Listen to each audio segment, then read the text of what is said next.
What happens when a teacher decides that a child's medical condition is just an excuse? When she ignores a signed exemption, walks into the nurse's office, and orders a 12-year-old girl to have her head shaved in front of strangers? No warning, no consent. Just the quiet hum of clippers and the louder silence that followed.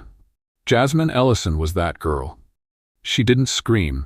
She didn't fight. She simply sat still, her braids falling to the floor, her dignity being stripped away, one pass at a time. But what the school didn't expect, what they couldn't prepare for, was the moment her mother, a decorated army officer, would come home. Not to grieve, not to plead, but to uncover the truth, expose a cover-up, and challenge the system that allowed it all to happen. This is not just a story about one child and one bad decision. It's about how power protects itself, how silence is enforced, and what happens when someone dares to break both. Because this time, the person they tried to humiliate was the one holding the pen that rewrote everything. The clippers buzzed again, steady, methodical, like someone trimming a hedge they didn't plant. 11-year-old Jasmine Ellison sat stiffly in the nurse's office chair, eyes fixed on the floor. Her braids, once woven tight with care and pride, now lay scattered like discarded string. Each lock that fell wasn't just hair. It was control. It was consent, stripped away. Her teacher, Miss Whitmore, stood over her with crossed arms and the kind of satisfaction usually reserved for discipline well delivered. When the nurse hesitated, pointing out Jasmine's alopecia exemption form, Ms. Whitmore shook her head. If she wants to stay in this school, she'll follow the rules. No exceptions. The nurse didn't argue. She just picked up the clippers again. There was no fight, no shouting, just the slow, uneven sound of the machine meeting scalp. Jasmine didn't flinch. She didn't cry. But her fists curled tighter in her lap with each pass. Because she knew this wasn't about hair. It was about being small enough for someone to feel big. Down the hall, in the last row of room 2A, her friend, Layla Green, sat quietly with her phone tucked beneath her hoodie sleeve. She had seen Jasmine pulled out of class, heard the quiet murmurs from the teacher's lounge. Layla wasn't sure what was happening, but she hit record anyway. Something in the air felt off. Too still, too rehearsed. The video was shaky, but it captured enough. The electric hum, Jasmine's stillness, the cold voice giving orders. Within hours, Layla had sent it to her older cousin, who posted it to a private group chat. By morning, it had traveled to every inbox in the base where Captain Denise Ellison, Jasmine's mother, was stationed overseas. When Denise opened the clip in her tent, she didn't react right away. No gasping, no screaming, just a silence so sharp, her second-in-command looked over without a word. Denise replayed it once, then again, and again. Her hands didn't shake, but her jaw tightened, because she recognized that voice. Not Jasmine's, but the woman behind the clippers. Ms. Whitmore. They had trained together once, and Denise remembered clearly. Whitmore didn't like being outranked by a black woman. The school bell rang at 8 a.m., same as always. But that morning, something was different. The hallway outside the front office, usually buzzing with locker chatter and hallway passes, had gone unusually still. Eyes shifted. Conversations paused mid-sentence. Every sound felt louder than it should have. Because at the door stood a figure not many expected to see again. Captain Denise Ellison, still in full military uniform, didn't rush. She didn't need to. The polished boots, the glint of her insignia, the perfect stillness in her shoulders, they all spoke before she did. She wasn't here to cause a scene. She was here because a scene had already been caused, and her daughter was at the center of it. The security guard at the front desk stood up instinctively, not out of regulation but respect or fear. Denise didn't nod. She simply asked, "Where's Miss Whitmore?" Principal Harold Rudd, a tall man who always seemed more concerned about appearances than accountability, stepped into the hallway, smile rehearsed. "Captain Ellison, welcome back. I wish it were under better circumstances." "I'm not here for pleasantries," she interrupted, her voice calm but firm. "Where is she?"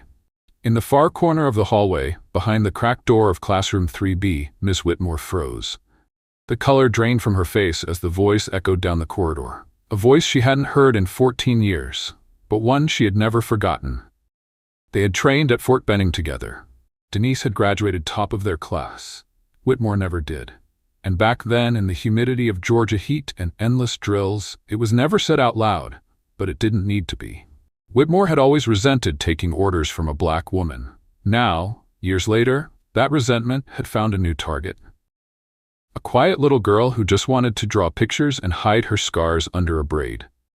For the staff who didn't know the backstory, the tension was confusing. For those who did, it was like watching a wound reopen in real time. Denise walked past the trophy cases, the staff bulletin board, the banners that said, "Every student matters." None of them had protected her daughter. She didn't raise her voice. She didn't make demands, but the stillness in her presence made it clear. She wasn't asking, she was collecting names. In the back corner of a quiet diner, Denise sat across from a man who didn't wear a uniform but once guarded something just as critical: truth. Eric Maldonado, 58, a retired district compliance officer, had seen school scandals come and go. But when Denise showed him the video of Jasmine, he didn't look away. He simply nodded and said, "Let's start with what they didn't want you to see." From his weathered messenger bag, Eric pulled out a faded file folder. Inside were years' worth of ignored complaints. One from a student who had accused Ms. Whitmore of dragging her out of class by the arm. Another from a parent who'd tried to meet the principal but was told the matter had been resolved. There was also a copy of a request dated just days before Jasmine's incident, an internal memo instructing school staff to disable security camera recording in the nurses' hallway due to maintenance. But the most troubling part wasn't what was in the folder. It was what had been erased. Jasmine's medical exemption form for alopecia had been submitted months ago. Denise had a signed copy, yet in the school's internal system it was gone. No record, no archive, just a blank space. Denise leaned in and asked, "Who has the authority to wipe that line clean?" Eric didn't hesitate. Two people, Principal Harold Rudd and the school's systems tech, Alex Chan. That afternoon, Denise found Alex in his cramped office near the back of the admin wing. He looked surprised, maybe nervous, but he didn't run.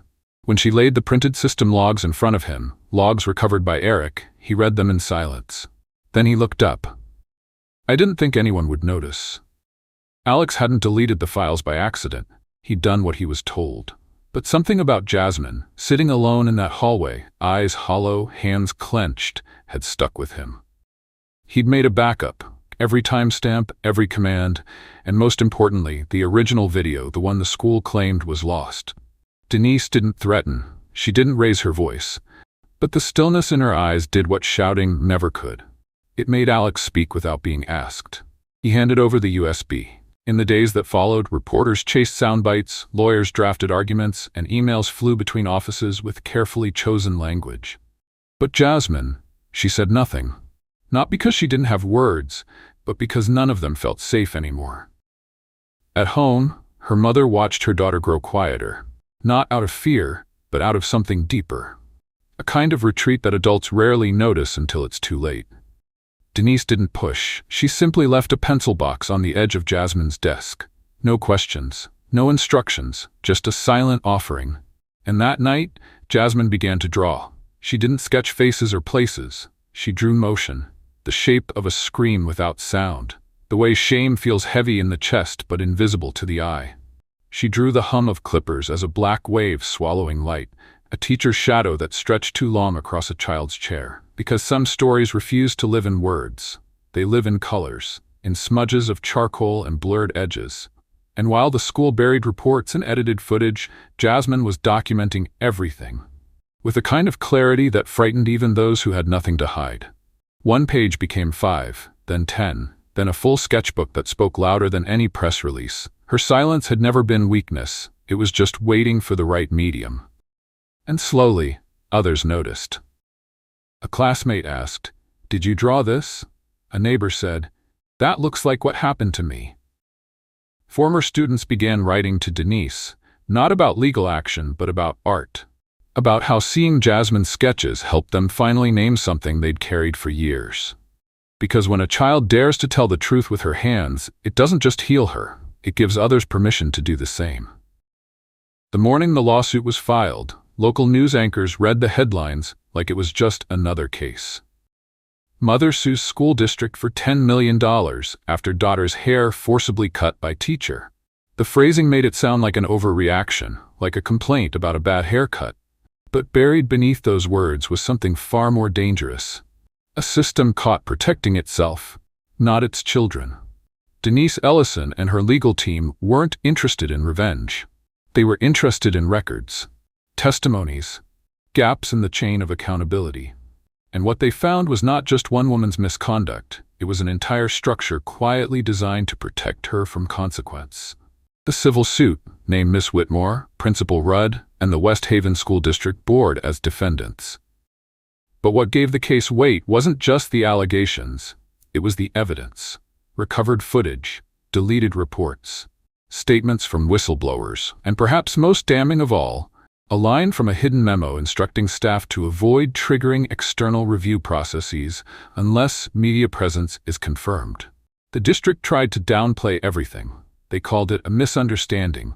They blamed miscommunication. But once the court date was set, their tone shifted. Because Denise had something they didn't expect. People willing to testify. The school nurse, Karen Bell, 47, soft-spoken and cautious, took the stand. She recalled the day Jasmine was brought in, how she hesitated, questioned the decision, and was told to follow instructions or face reassignment. Her voice cracked once, but her words didn't waver. Then came the documents. Projected on the courtroom screen was the deleted camera log, the timestamp showing the exact moment Jasmine's records disappeared from the system. A second screen showed the recovered footage. Jasmine sitting still, clippers humming beside her ear, and Miss Whitmore standing over her with folded arms and no trace of hesitation. The courtroom didn't gasp. It went quiet. In that silence, a truth landed. This wasn't about one bad call. This was policy masquerading as discipline. And for every Jasmine, there were likely others whose stories never made it past the front office. Denise didn't look at Whitmore during the screening. She sat beside her daughter, hand gently resting on Jasmine's back, steadying her. Not because Jasmine was breaking, but because the room needed to feel who this case was really for. There was no dramatic music, no shift in lighting, just a name being called and a quiet rustle as a girl stood from her seat in the courtroom gallery. Jasmine Ellison, now sitting taller than the first time we saw her, walked to the witness stand. She didn't look back. She didn't look around. Her mother didn't follow. This step, this moment, belonged only to her. For weeks, Jasmine had been the symbol in other people's conversations.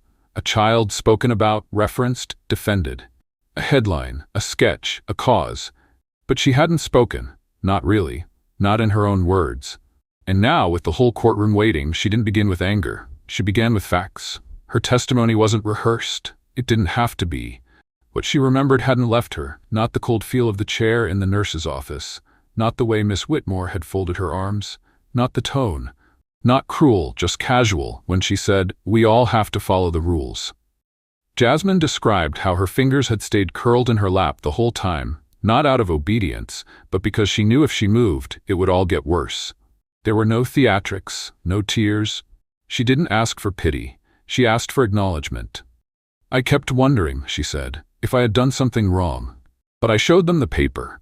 I said I had a condition, and they didn't care." She looked up, her voice steady. "They didn't want to punish me. They wanted to prove they could." The courtroom held its breath. It wasn't just her words. It was the precision. The way she stripped the moment of every excuse adults might try to build around it. She didn't describe Miss Whitmore as cruel. She described her as intentional. She didn't talk about pain. She talked about control. And when the prosecution asked if Jasmine knew who Miss Whitmore had been before teaching, Jasmine nodded. "My mom told me they trained together. She said Miss Whitmore didn't like her." The room stiffened. "I think she didn't like me either. Not because of my hair, but because I remind her of my mom." That sentence didn't just land. It burned. Because it exposed something deeper than policy or protocol. It made clear, this wasn't about a dress code. This wasn't about discipline. This was personal. A long-held resentment dressed up as authority. And Jasmine, at 12 years old, had just named what others spent years trying to avoid. Miss Whitmore, for the first time since the trial began, lowered her eyes. No one applauded. No one needed to. The silence said more. Because what Jasmine had done, without anger, without drama, was shift the entire weight of the trial, from legal technicalities to lived truth. And the jury didn't look at the lawyers anymore. They looked at her. The morning the jury returned, no one moved quickly. The courtroom didn't buzz like the earlier days. Reporters didn't rush through the doors. Even the defense team sat unusually still, their once confident glances replaced with quiet fidgeting. Everyone in that room knew this wasn't going to be a technical verdict. It was going to be a message. Jasmine sat between her mother and their attorney. Her sketchbook was closed on her lap, not because she was finished with it, but because today, words would carry the weight. Denise didn't say anything to her daughter. She didn't need to. One hand rested gently over Jasmine's. It had always been enough. When the jury foreperson stood, the room turned completely silent. The charges were read one by one: assault, gross negligence, emotional distress, civil rights violation. And for each, the verdict was the same: liable. Not just for Ms. Whitmore, not just for Principal Rudd, but for the school district itself. Then came the number: $10 million in damages. There was no gasp, no applause, just stillness, like the entire courtroom was exhaling for the first time in weeks. Denise's eyes didn't widen. She didn't lean forward. She just nodded slightly. Not in satisfaction, but in acknowledgement. Not of the money, but of what it represented. They had been believed. But it wasn't over. As the judge moved to dismiss the jury, the prosecuting attorney approached the bench. There was one more matter. A sealed file had been opened days earlier, revealing a separate investigation into Ms. Whitmore's conduct at a prior school, a case dismissed under internal resolution, with missing testimony and administrative interference. But now, with new corroboration from Alex Chan and others, the district attorney had what they needed. The judge didn't delay. A warrant was issued. And as Miss Whitmore stood to leave the courtroom, thinking it was done, two officers approached. "You're under arrest for obstruction of justice and falsifying student records." The courtroom remained silent, but the shift was seismic. Ms. Whitmore looked around for someone, anyone, to speak for her. But no one stood. Not her attorney, not Principal Rudd, not even her former colleagues. The handcuffs clicked quietly. No drama, just closure. Across the aisle, Jasmine didn't look at her teacher. She looked down at her sketchbook, and with a small pencil stroke she marked the bottom corner of a blank page. It wasn't a signature, it wasn't a flourish, just a line. One final, steady line. The courtroom emptied slowly, but the impact didn't stay within its walls. Outside, news vans lined the sidewalk. Reporters spoke into microphones with practiced urgency, but this time, their words couldn't contain the full weight of what had just happened. Because this wasn't just about Jasmine anymore. The verdict and the arrest had cracked something deeper. Parents across the district began asking questions they had once been too tired or too afraid to ask. Former students dug through old records. Educators whispered about emails they had saved just in case. And in state houses across the country, lawmakers took notice, not because they wanted to, but because the public wouldn't let them ignore it. A single moment of harm had become a blueprint for accountability. Within a month, a bill was introduced, the Jasmine Ellison Student Protection Act. It proposed mandatory transparency in school disciplinary actions, protected medical exemptions by federal oversight, and established independent review panels for abuse allegations in public schools. Some said it was too ambitious, others said it was too late. But when the bill passed with bipartisan support, there was no doubt something had shifted. Denise was offered interviews, book deals, even a quiet nudge toward a congressional run. She declined them all. "I didn't come here to build a brand. I came here to protect my child."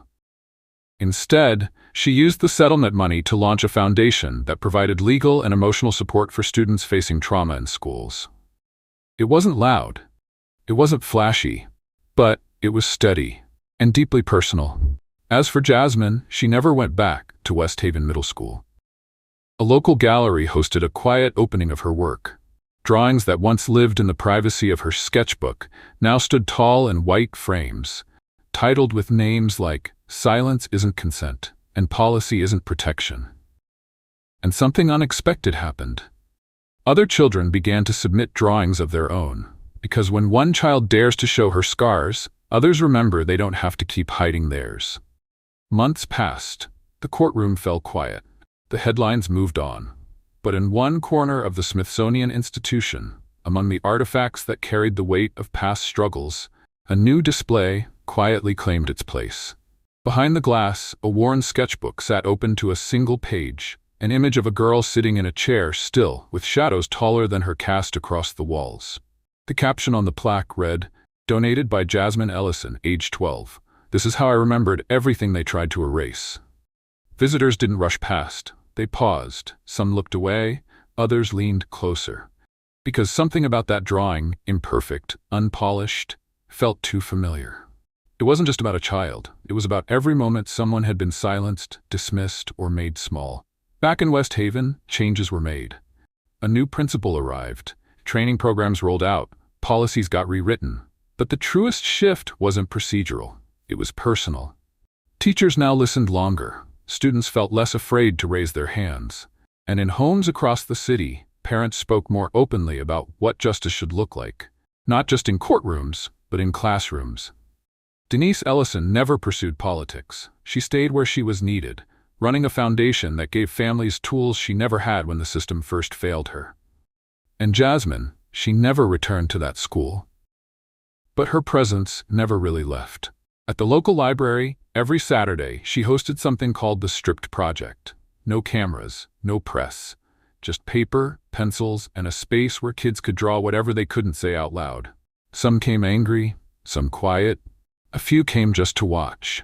But every week, more showed up. Jasmine didn't teach them how to draw. She taught them how to remember. One day, a boy walked in holding a rolled-up paper and whispered, "I didn't know it was okay to show this." Jasmine gently replied, "That's why we're here, so you never forget. It is." And in that moment, the power of her journey became clear. What had started with silence and a shaved head had become something larger. Not a movement built on outrage, but on restoration, on making space for truth without needing permission. Jasmine's voice didn't roar, it didn't campaign, it simply existed. And that, in a world that tried so hard to quiet her, was its own form of victory. Press 1 if you've ever felt powerless in the face of authority. Press 2 if you still believe quiet kindness can rise above cruelty. And if stories like Jasmine's speak to something inside you, subscribe to this channel. Because here, we don't just share stories. We remember, we reflect, and we remind each other that even the smallest voice can echo far.